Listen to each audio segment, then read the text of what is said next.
Donc le sujet, droit des robots et enjeux liés au règlement général de protection des données.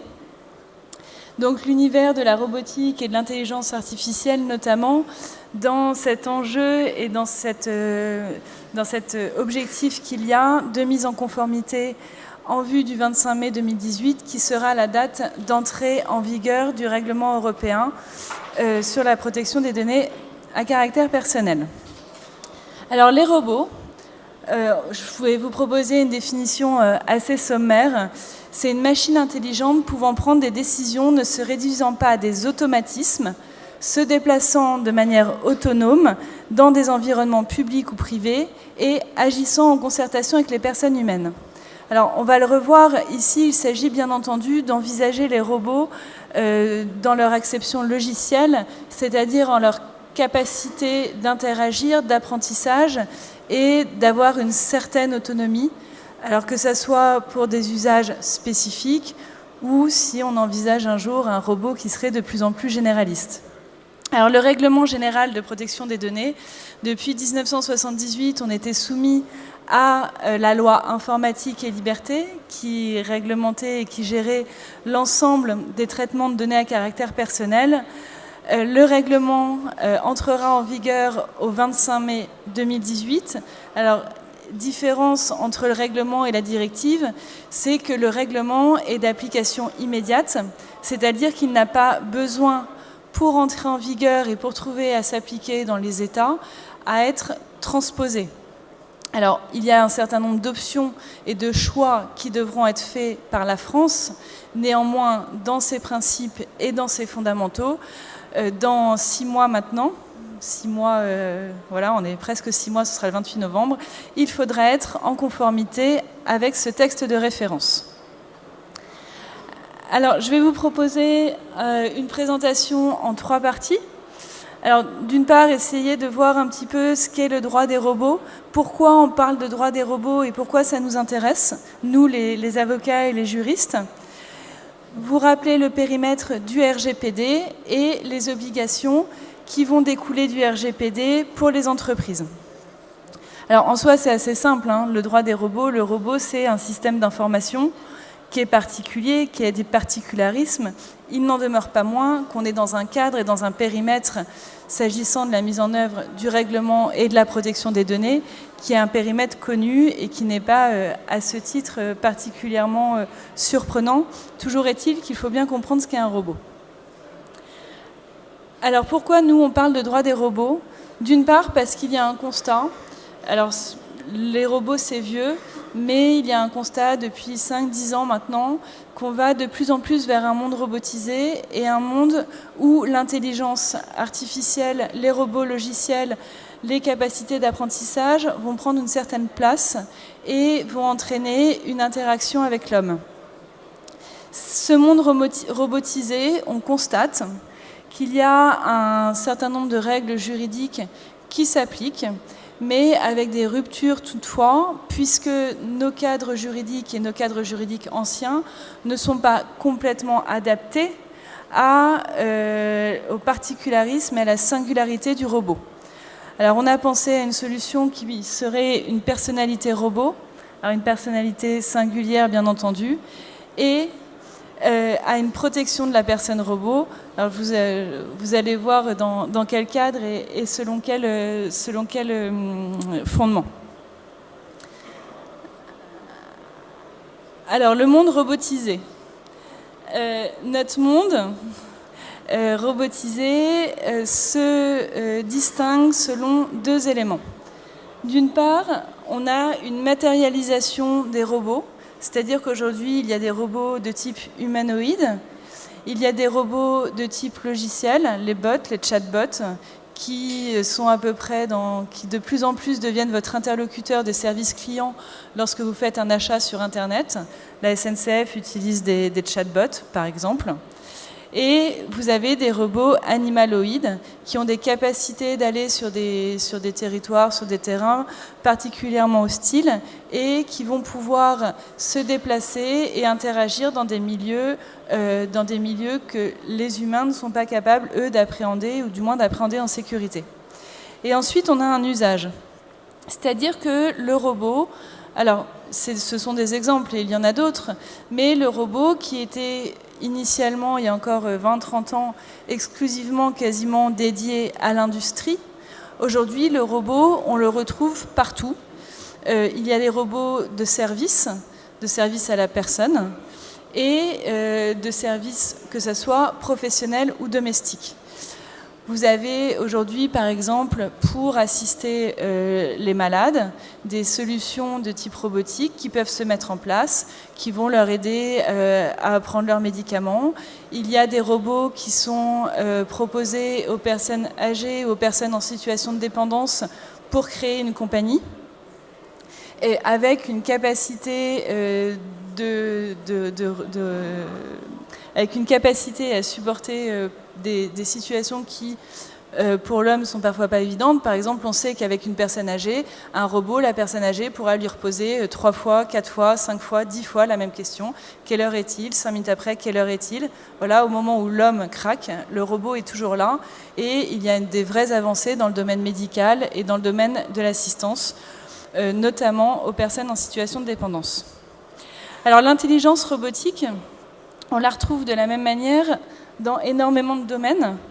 Alors dans la justice, aujourd'hui, il y a des travaux qui sont faits, il y a des legal factories qui sont créées, il y a une assistance qui se met en place au niveau des juridictions pour essayer d'uniformiser les décisions judiciaires. Et vous avez également, alors c'est notre exemple préféré, nous les avocats, mais vous allez également retrouver les robots, par exemple dans vos solutions, les solutions intelligentes Uber, c'est des robots logiciels. Vous allez les retrouver à peu près dans tous les pans de la société. Alors comment ça se passe un robot ? Vous allez avoir des capteurs qui vont être capables d'appréhender leur environnement, qui vont être capables de savoir sur un espace géographique où vous vous situez, et qui, par des logiciels d'intelligence artificielle et des algorithmes, vont apprendre et vont pouvoir, sur une application donnée, se retrouver en autonomie et interagir avec leur environnement. Alors, l'autonomie du robot, on le sait, aujourd'hui, c'est pour des usages complètement spécifiques, c'est-à-dire qu'il n'y a pas de robot généraliste. Vous avez des robots, par exemple Watson, il va être programmé pour assister un médecin, pour assister une opération. Watson, il ne va pas savoir jouer aux cartes avec vous. En revanche, le jour où Watson apprend à jouer aux cartes, apprend à jouer au Jeopardy ou autre, à ce moment-là, sur cette application-là, il aura une capacité d'autonomie et d'apprentissage particulièrement importante en utilisant toutes les données, toutes les datas qui sont à sa disposition et avec ses puissances de calcul. Alors, est-ce qu'on va vers des robots autonomes complètement de façon généraliste ? Je pense qu'il est un peu trop tôt pour le dire, mais ce qu'on a pu constater, c'est que, je crois que c'est Uber ou Microsoft, enfin c'est sorti ce matin dans la presse, qui s'est rendu compte qu'ils avaient 2 robots logiciels qui communiquaient entre eux et qu'ils avaient un petit peu perdu le fil des discussions et la capacité à analyser ce qui pouvait en être dit. Alors ce monde robotisé, il entraîne une fragmentation pour nous des cadres juridiques. Alors très rapidement, que ce soit au niveau des responsabilités, de la sécurité, de l'informatique et liberté, de la propriété intellectuelle, il y a aujourd'hui des robots artistes, des robots qui sont capables d'écrire des scénarios de films. Alors un peu abracadabrant, toujours est-il que la scénarisation peut se faire. Le droit des contrats, puisqu'il y a de nouvelles responsabilités et de nouveaux cadres juridiques, il y a nécessairement une contractualisation particulière qui doit être faite, un impact éventuellement sur l'état civil et sur le droit civil. Il faut savoir que la fragmentation des cadres juridiques, plus on s'approche de robots qui ont une intelligence et une autonomie propre, plus on arrive dans un cadre qui est fragmenté et où on a besoin d'implémenter les règles juridiques existantes dans l'univers des robots, voire, et c'est les travaux qui ont été menés au niveau du Parlement européen par Mady Delvaux, voire d'adapter un certain nombre de règles et de corpus juridiques pour réussir à rester dans une sécurité juridique et à permettre une interaction entre l'homme et la machine. Alors, une solution a été proposée qui est la personnalité robot. Cette solution, elle a été proposée par Alain Bensoussan, notamment pour une raison qui est la nécessité de prendre en compte ce genre nouveau qu'est le robot. Alors, ça peut paraître parfois surprenant. Il faut savoir que la personnalité juridique en droit français, et de façon générale dans le corpus international, n'est pas dédiée à l'homme. C'est-à-dire que la personnalité juridique, les personnes morales, les sociétés, ont une personnalité juridique particulière. Donc, le fait de doter un robot d'une personnalité juridique, singulière pour le coup, permettra d'organiser une traçabilité, d'organiser un certain nombre de règles, de régimes de responsabilité, de lui imposer des conditions, par exemple, assurantielles, d'imposer à ce qu'il ait un capital qui puisse assurer contre les risques, de faire de la gouvernance, bien entendu, le tout ayant pour objectif une interaction et une sécurité des hommes qui vont utiliser ces robots. Alors, et c'est là où on arrive aux problématiques du robot. La protection de la personne robot, bien entendu, ça doit toujours être et demeurer le pendant de la protection de la personne. Alors, la protection de la personne, elle passe par un certain nombre d'éléments. D'une part, l'intimité, qui est protégée en droit français par les droits de la personnalité et par la loi informatique et liberté. On sait aujourd'hui que qu'une célèbre société de poupées a créé une Barbie connectée. Cette poupée connectée, elle interagit avec un enfant qui va lui raconter sa vie, qui va pouvoir lui décrire, lui expliquer que ses parents ne sont pas là, que tel jour elle est seule, qu'elle en a marre de rentrer de l'école tous les jours à 5 heures et d'être seule chez elle. Et cette poupée va interagir avec l'enfant. L'ensemble des données et des informations seront hébergées sur les serveurs du fabricant de cette fameuse poupée. Et à ce moment-là, il y a bien entendu la nécessité de préserver cette intimité et d'intégrer dans la dimension robot l'intimité de cette personne, la protection des droits de la personnalité et donc la loi informatique et liberté. La protection de la personne, ça passe également par la dignité, la communication entre robots, l'échange de données, le droit à l'anonymat des personnes versus la traçabilité du robot, et bien entendu de déterminer et de respecter l'intégralité du corpus légal relatif à la conservation et la durée de conservation des données.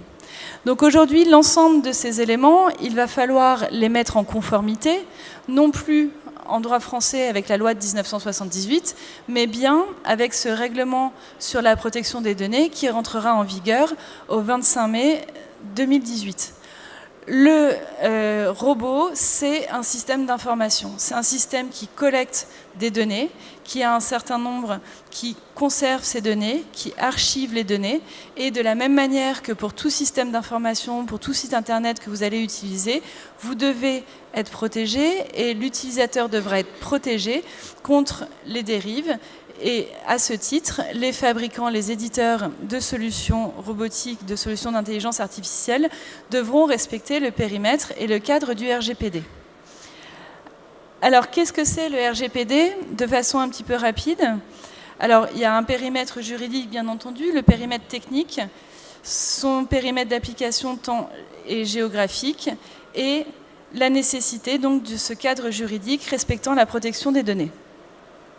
Alors, le RGPD, aujourd'hui, c'est 99 articles qui vont réglementer vos données personnelles dans l'ensemble de l'Union européenne. Alors, dans ces 99 articles, c'est ce que je vous disais en introduction, il y a un certain nombre d'éléments qui sont déjà existants. Tout n'est pas remis à zéro, on ne repart pas à zéro. Toujours est-il que 99 articles, c'est quand même beaucoup d'obligations. Alors, le RGPD, il s'applique à tous les traitements de données à caractère personnel, automatisés ou non automatisés, contenus ou appelés à être contenus dans un fichier. Alors, c'est la définition qui est donnée par l'article 4.2 du règlement. Et il vise à ce moment-là toute opération sur des données personnelles, que ça soit, alors je vous ai mis à peu près tout ce qu'on pouvait trouver, mais que ça soit la collecte, l'enregistrement, l'organisation, la structuration, la conservation. Enfin voilà, l'article 4.2 fait une liste exhaustive de l'ensemble des traitements qui sont visés par sa mise en œuvre et qui rentrent dans son périmètre. Les carrés que vous voyez à l'écran sont issus du texte. Le texte est assez didactique et permet d'avoir une assez bonne connaissance de ce qu'il vise. Ensuite, il a un périmètre géographique, le règlement, qui est défini par son article 3. Donc, il va s'appliquer à tout traitement de données qui est effectué dans le cadre de l'Union européenne par une société qui a son établissement dans le cadre de l'Union européenne, et il s'applique également aux sous-traitants. C'est-à-dire qu'initialement, les responsables de traitement étaient les seuls tenus à faire leur déclaration à la CNIL. Aujourd'hui, les sous-traitants qui agissent dans l'Union européenne et qui vont traiter pour le compte de leurs clients des données vont devoir tenir des registres de même nature que ceux du responsable de traitement. Alors ça, c'est le premier point à raison de l'établissement ou du lieu d'établissement du responsable de traitement. Il s'applique également de façon générale à tout traitement de données qui est fait sur une personne, sur un ressortissant de l'Union européenne. Et ce, même si le responsable de traitement n'est pas établi dans l'Union européenne. À partir du moment où il y a une offre de biens ou de services qui est faite à destination de ces ressortissants. Enfin, il s'applique bien entendu dans tous les pays, à tous les responsables de traitement qui seraient dans des pays où la législation s'applique en version du droit international public ou dans le cadre d'accords entre cet État et l'Union européenne. Alors, le RGPD, et il ne faut pas faire d'erreur non plus, n'est soumis au respect du RGPD, ne sont soumis au respect du RGPD que les traitements qui sont réalisés dans le cadre d'une activité professionnelle.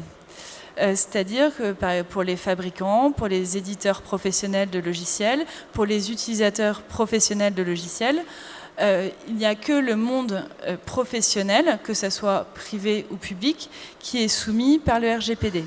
En revanche, l'usage qui va être fait à titre personnel et à titre privé n'est pas soumis au RGPD, et c'est une condition d'exclusion qui est expressément visée par l'article 2, alinéa 2 du RGPD. À savoir, demain, vous achetez un petit NAO de la société SoftBank pour mettre chez vous, vous ne devenez pas responsable de traitement. Vous n'avez pas à déclarer les membres de votre famille qui vont venir jouer avec votre robot ou autre. En revanche, s'il y a une conservation de données par l'éditeur, lui demeure responsable de traitement et devra respecter l'intégralité des dispositions du RGPD.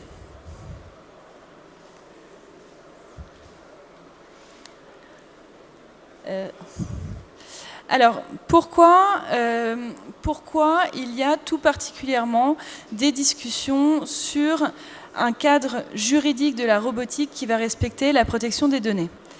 Alors, il faut savoir que c'est des interrogations qui se posent depuis un certain temps, parce qu'on se rend compte au niveau européen, bien entendu, que la robotique, l'intelligence artificielle, c'est une question qui est assez internationale et qui ne peut pas être définie et dédiée à un territoire et un périmètre donné. Alors, il y a une résolution qui a été adoptée sur les recommandations de Mady Delvaux par le Parlement européen en février 2017, 17 je crois, et qui va définir dans le cadre de l'encadrement juridique de la robotique un certain nombre de règles et de principes qui doivent s'appliquer, notamment concernant la protection des personnes. Alors, on parle pour la robotique d'une idée de conception by éthique, c'est-à-dire de réussir à intégrer dans les outils robotiques et dans les outils d'intelligence artificielle, dès la conception, les éléments qui vont permettre de respecter la vie privée, les données à caractère personnel et les droits des utilisateurs. Alors, il faut se souvenir que de toute façon, aujourd'hui, avec le RGPD, et on reviendra dessus, on va être obligé, les éditeurs de logiciels vont être obligés de concevoir leurs produits en conformité avec le règlement européen. Et cette obligation de conformité, elle s'applique bien entendu aux robots. Alors Mady Delvaux va rappeler un certain nombre de choses qui seront reprises dans la résolution du Parlement européen s'agissant de la robotique. D'une part, elle va rappeler que le droit au respect de la vie privée et le droit à la protection des données personnelles, ce sont des droits qui sont inscrits aux articles 7 et 8 de la Charte des droits fondamentaux et à l'article 16 du traité sur le fonctionnement de l'Union européenne. C'est-à-dire que quel que soit le cadre industriel, j'ai envie de dire, dans lequel on s'inscrit, ça va s'appliquer. Et à ce titre, ça va s'appliquer à l'ensemble de la robotique et à l'ensemble de l'industrie de l'intelligence artificielle.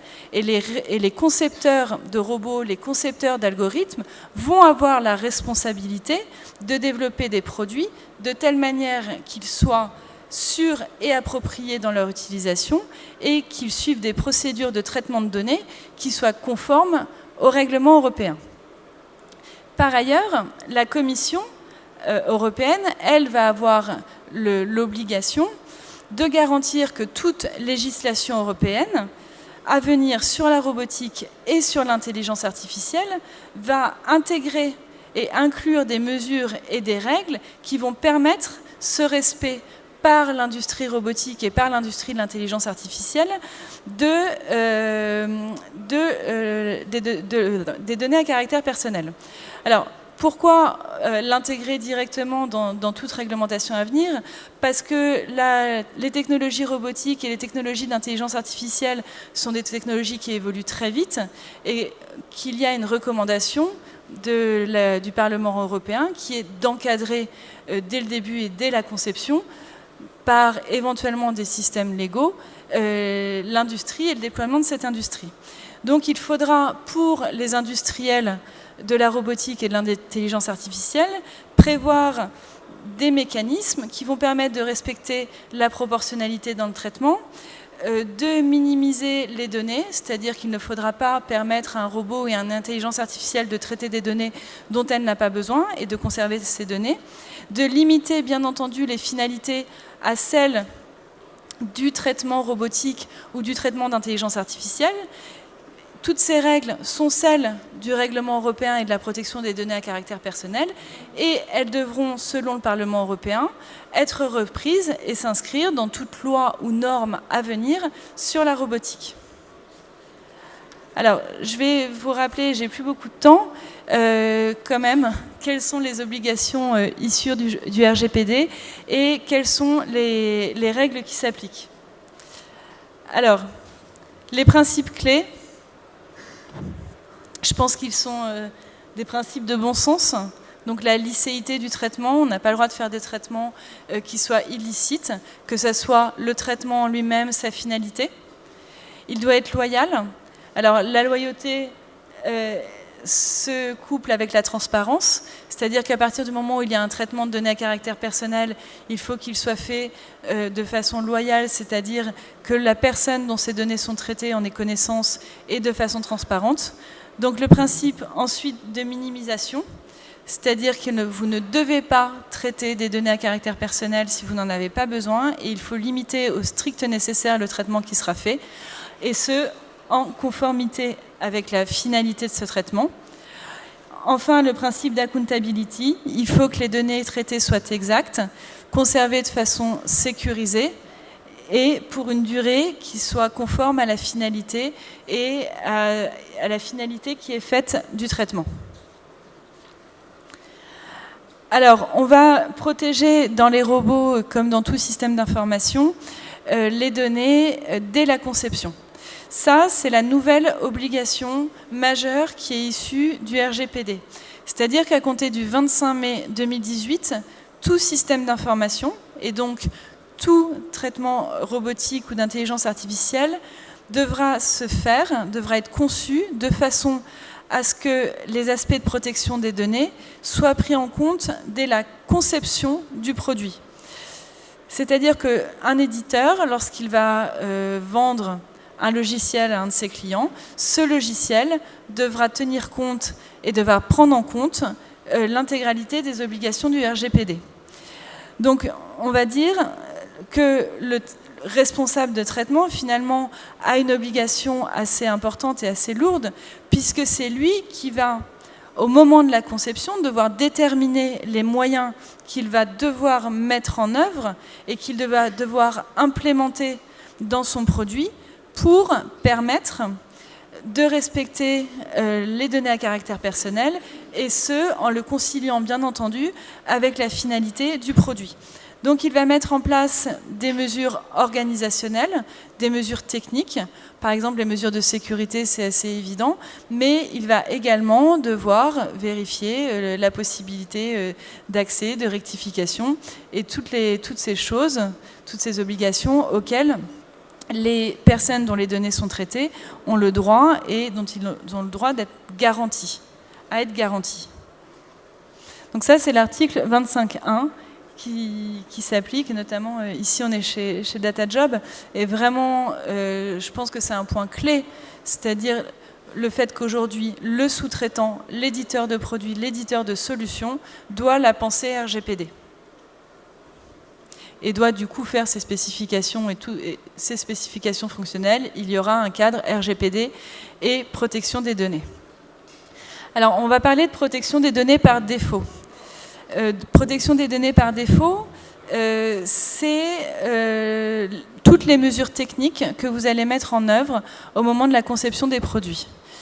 Donc, ces mesures techniques, ça c'est la notion, donc elles vont garantir que par défaut, votre produit est conforme. Alors, qu'est-ce que vous allez faire en pratique? C'est plutôt là, je pense, où est l'intérêt pour les techniciens. Vous allez d'une part faire un produit qui soit conforme sur la quantité de données. C'est-à-dire qu'il ne faut pas que vous créiez dans vos champs, par exemple, dans vos champs logiciels, des zones texte qui ne sont pas utiles et qui vont permettre de collecter des données qui vont au-delà de la finalité du traitement et qui ne sont pas nécessaires à cette finalité. C'est également l'éditeur de solutions qui va déterminer et définir par défaut l'étendue du traitement qui pourra être fait avec les données. C'est-à-dire qu'il ne faut pas que vous reportiez sur l'utilisateur final, sur le responsable de traitement. Le fait de définir lui-même un périmètre, c'est vous qui avez une solution, alors que ça soit une solution standard ou une solution spécifique, qui répondent à une expression de besoin. L'expression de besoin, c'est la finalité RGPD. Et au regard de cette expression de besoin et de cette finalité, il appartiendra à l'éditeur de définir lui-même l'étendue du traitement nécessité pour répondre à la finalité, à l'expression de besoin. La même chose, la durée de conservation. Il faut que dans les produits et par défaut, la durée de conservation soit prévue et soit anticipée. C'est-à-dire que si vous êtes sur des produits qui nécessitent une durée de conservation de 3 ans, par exemple, pour un traitement, il n'y a aucune raison qu'au bout de 20 ans, les données soient toujours intégrées et n'aient pas été supprimées, que ce soit par une opération automatique ou par une recommandation qui est faite au responsable de traitement. Et enfin, il faut que vos produits permettent l'accessibilité aux données, sous une forme à définir, mais permettent aux personnes dont les données font l'objet d'un traitement d'accéder à leurs données à caractère personnel. Alors derrière, pourquoi? Pour faire l'intégralité de leurs demandes de retrait, d'opposition, le droit à l'oubli, la portabilité, la maîtrise, toutes ces obligations et tous ces droits, parce qu'il s'agit bien de droits et non pas d'options, qu'ont les personnes dont les données sont traitées. Alors, l'accès, vous le retrouverez à l'article 15 du RGPD, le retrait à l'article 18, l'oubli 14, portabilité 20 et maîtrise 16. C'est quand, dès la conception, ces droits des personnes doivent être intégrés dans les produits. Alors, l'accès, c'est facile. Je pense que ça, c'est quelque chose qui qui est courant depuis la loi 78, le fait d'avoir le droit d'accéder, de connaître le traitement qui est fait des données. Donc, généralement, les personnes adressent une petite lettre pour demander quel est le traitement et quel est l'accès. Le droit de retrait, c'est le droit à ce qu'on retire un certain nombre d'informations.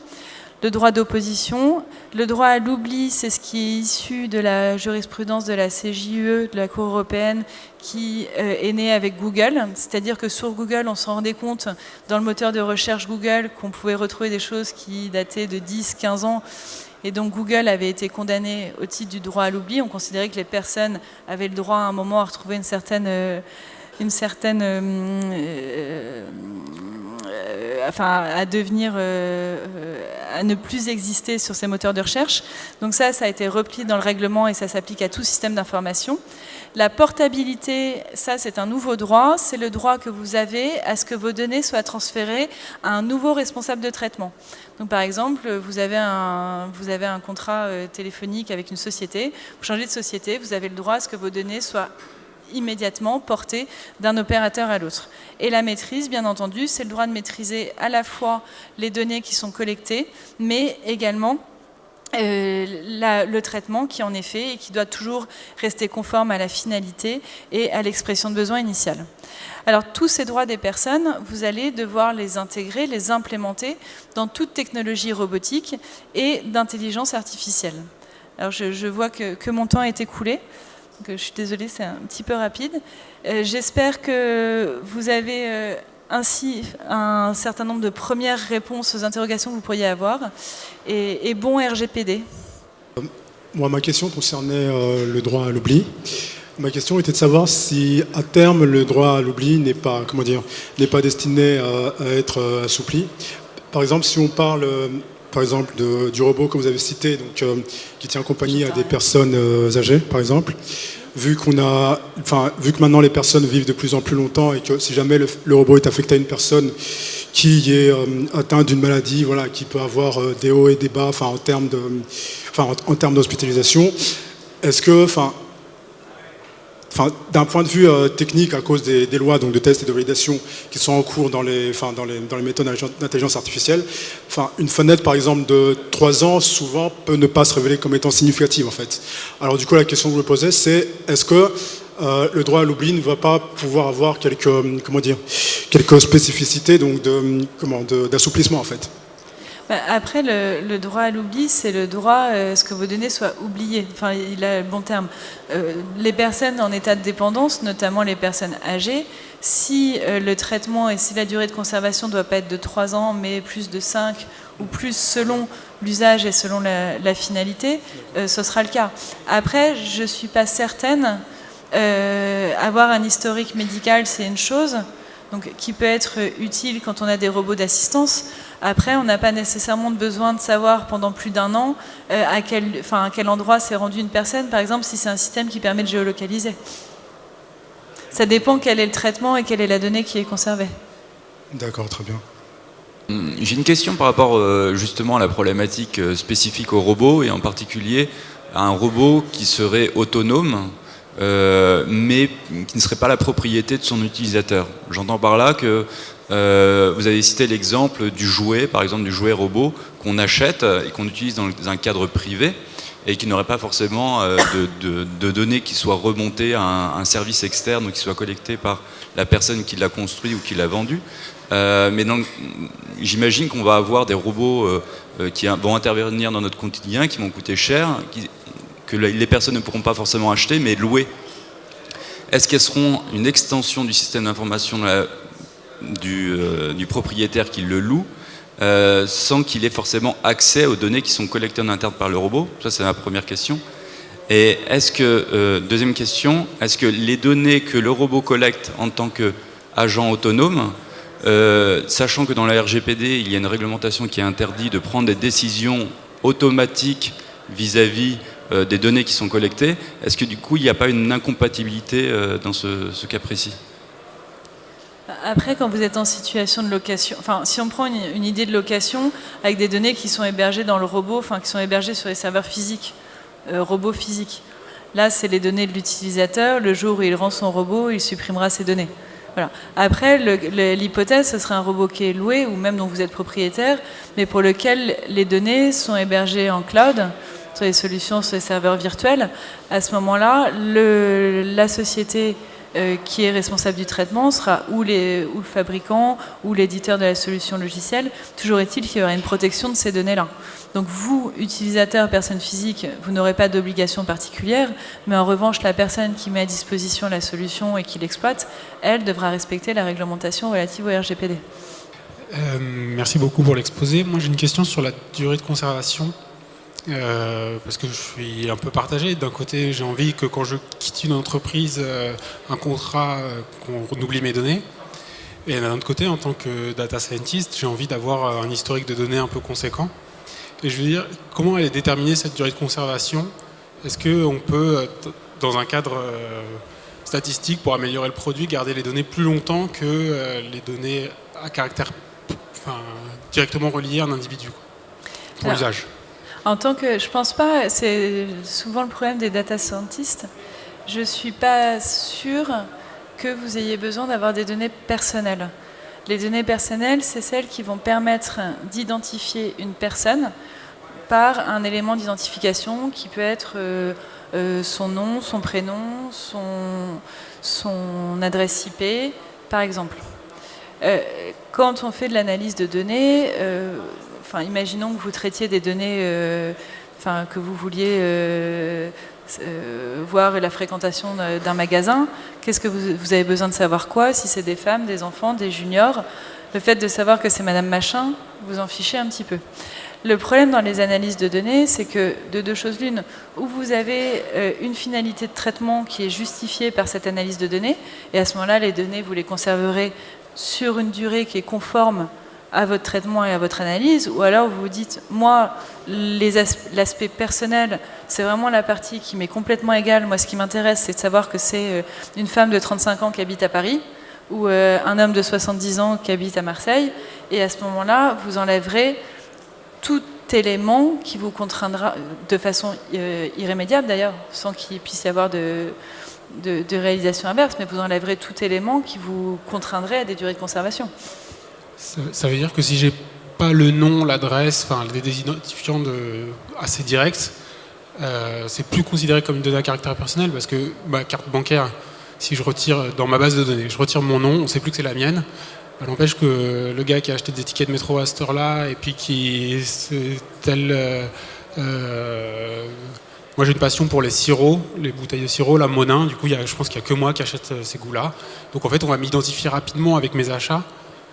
On a retiré mon nom dans la base de données, mais ça reste des données à caractère personnel. C'est-à-dire que quelqu'un peut me retrouver et faire correspondre ces données d'achat à ma personne.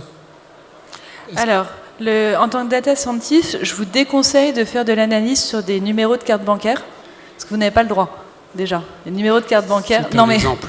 Voilà, ça, c'est des données sensibles. Après, quand on anonymise des données, on les anonymise de façon irréversible et de façon à ce qu'il ne soit pas possible d'identifier la personne. Alors, il y a des cas particuliers. Par exemple, vous allez prendre le cas des CV anonymes. Vous avez assistante de direction avec un cursus sans année, c'est assez facile. Vous avez président du cabinet Alain Bensoussan, c'est Alain Bensoussan. Donc il a beau être anonymisé, ça ne marche pas. De la même manière, vous avez un hameau à la campagne où il y a 3 habitants. Effectivement, la personne qui a 70 ans, il n'y en a qu'une qui a 70 ans, vous pourrez tout de suite l'identifier. Après, le fait, par exemple, de savoir quand, comment, par quel type de personne est acheté un médicament, dans le traitement, dans l'analyse scientifique de données, vous n'avez pas besoin de faire coïncider les données d'achat avec le fait qu'un homme de 30 ans ait acheté un médicament. Ça n'a pas d'intérêt. Je suis d'accord, mais les données, je les ai. Moi, c'est pas ce qui m'intéresse, mais j'ai quand même ces données qui me disent ce médicament-là, qui est un médicament rare pour une pathologie. En fait, dans cette ville-là, il n'y a qu'une personne qui est là et je vais la retrouver. Enfin, je peux la retrouver. Ouais, ça mais m'intéresse après, pas. Les données de santé, c'est des données sensibles, donc qui en plus ont des traitements particuliers. Même si c'est pas des données de santé, enfin, vous voyez ce que je veux dire. C'est que oui. Du coup, ce sera la dernière question. Quand on est un acheteur public et que l'on veut prendre une solution qui est par exemple en cloud et dont les données vont être hébergées par exemple aux US, est-ce que l'ensemble du règlement est applicable ou est-ce qu'on a une limite et de fait il y a certains chapitres qui sautent? Alors, le règlement s'applique aux entreprises, que ce soit privées ou publiques, de la même manière. Après, je vois pas... Enfin, si les données sont hébergées par exemple aux États-Unis, sur une solution pour qui une est en entreprise cloud. publique, c'est un peu tracassant. Que vous ayez une solution avec des données hébergées aux États-Unis.